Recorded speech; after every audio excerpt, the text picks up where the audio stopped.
ಮಹತ್ವಾಕಾಂಕ್ಷಿ ಒಂದು ಯೋಜನೆಗೆ 11ನೇ ತಾರೀಕು ನಮ್ಮ ಮುಖ್ಯಮಂತ್ರಿಯವರು, ಅದೇ ರೀತಿಯಲ್ಲಿ ಕೇಂದ್ರ ನವೀಕೃತ ಇಂಧನ ಸಚಿವರು ಆದ ಪ್ರಹ್ಲಾದ್ ಜೋಶಿ ಅವರು, ಅದೇ ರೀತಿಯಲ್ಲಿ minister of state Shripad Naik ಅವರು, ಮತ್ತು ನಮ್ಮ DCF ಅವರು, ಪ್ಲಸ್ ನಮ್ಮ ರೆವಿನ್ಯೂ ಮಿನಿಸ್ಟ್ರು, ಅದೇ ರೀತಿಯಲ್ಲಿ ಸುಧಾಕರ್ ಅವರು ಡಿಸ್ಟ್ರಿಕ್ಟ್ ಇನ್ಚಾರ್ಜ್ ಮಿನಿಸ್ಟ್ರು, ಎಲ್ಲರೂ ಮತ್ತು MP ಗಳು ಎಲ್ಲರ ಕರೆದು ಇದಕ್ಕೆ ಒಂದು ಚಾಲನೆ ಕೊಡುವಂಥ ಕೆಲಸ ಮಾಡ್ತಾರೆ. ನಮಗೆಲ್ಲ ಗೊತ್ತಿದೆ, ರೈತರಿಗೆ ನಾವು ಇವತ್ತು ಫ್ರೀ ವಿದ್ಯುತ್ ಸರಬರಾಜನ್ನು ಕೊಡ್ತಾ ಇದ್ದೀವಿ, ಅವರಿಗೆ ಫ್ರೀಯಾಗಿ ಕೊಡ್ತಾ ಇದ್ದೀವಿ.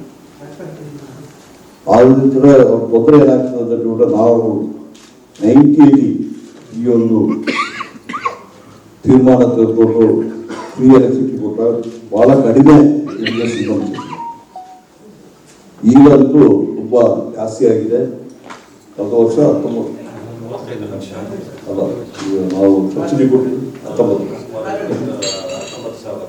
19,000 ಕೋಟಿ ರೂಪಾಯಿ ರಾಜ್ಯ ಸರ್ಕಾರದಿಂದ ಈ ಇರಿಗೇಷನ್ ಸಬ್ಸಿಡಿಗೆ ನಾವು ಎಲ್ಲ ಎಸ್ಕಾಮ್ಸ್ಗೆ ಸಬ್ಸಿಡಿ ಕೊಡ್ತಾ ಇದ್ದೀವಿ. ಏನೋ ಒಂದು ತೊಂದರೆ ಏನಿದೆ ಬಿಟ್ಟರೆ ತಾವು ಸಮೇತ ಮಾಧ್ಯಮದವರು ಸಮೇತ ಹಲವಾರು ಬಾರಿ ಅದನ್ನು ಬೇಸ್ ಮಾಡ್ತಾರೆ. ಅವ್ರಿಗೆ ಆಗಲೂ ಒಂದು ಸರಿಯಾಗಿ ಕರೆಂಟ್ ಬರ್ತಾ ಇಲ್ಲ. ಮತ್ತು ಈಗಾಗಲೇ ತೀರ್ಮಾನ ಹೇಳಿದ್ರೆ ಈ 7 hours ನಾವು ಕೊಡಬೇಕಂತ ತೀರ್ಮಾನ ತಗೊಂಡು ನಮ್ಮ ಸರ್ಕಾರ ಬಂದ ಮೇಲೆ 23 ಮೇ ನಮ್ಮ ಸರ್ಕಾರ ಬಂದ ಮೇಲೆ ಆ ಒಂದು ವರ್ಷ ನಮಗೆಲ್ಲ ಗೊತ್ತಿದೆ, ಬರಗಾಲ ಇದ್ದರೂ ನಾವು ಎಲ್ಲ ಇದರಲ್ಲಿ ಬೇರೆ ಡೊಮೆಸ್ಟಿಕ್ ಇರ್ಬೋದು, ಇಂಡಸ್ಟ್ರಿ ಇರ್ಬೋದು, ಯಾರಿಗೂ ಪವರ್ ಕಟ್ ಮಾಡಿದ್ವಿ. ಆದರೆ ರೈತರಿಗೆ ಸ್ವಲ್ಪ ಅಲ್ಲಿ ಸ್ವಲ್ಪ ಅಡೆತಡೆ ಆಗಿ ಅವ್ರಿಗೆ ಬರೋದು ನಿರಂತರವಾಗಿ ಬರ್ತಾ ಇಲ್ಲ ಅಂತ ಹೇಳ್ಬಿಟ್ಟು ಮುಖ್ಯಮಂತ್ರಿಯವರ ಹತ್ರ ಹೋಗಿ ಎಲ್ಲ ರೈತರು ಹೋಗ್ಬಿಟ್ಟು ಕಂಪ್ಲೇಂಟ್ ಮಾಡಿ ಏನು ಹೇಳಿದ್ರು, ನೀವು 7 ಗಂಟೆ ಕೊಡದಿದ್ರು ಪರವಾಗಿಲ್ಲ, 5 ಗಂಟೆ ಕೊಡೋದಾದ್ರೆ ಕರೆಕ್ಟ್ ಟೈಮು ನಾವು ಹೇಳಿ 5 ಗಂಟೆ ಕೊಡ್ತೀರಾ ಇಲ್ಲ ಅಂತ. ಅದಕ್ಕೆ ಮುಖ್ಯಮಂತ್ರಿಯವರು ಆ ವರ್ಷ ನಮ್ಮ ಎಲ್ಲ ಇಲಾಖೆಯ ಅಧಿಕಾರಿಗಳ ACS ಎಲ್ಲ ಇದ್ರು ಮೀಟಿಂಗ್ ಕರೆದು ಡಿಸ್ಕಸ್ ಮಾಡಿದ್ರು, ಏನು ಮಾಡಬೇಕು, ಏನು ಮಾಡಬೇಕಾಗ್ತದೆ.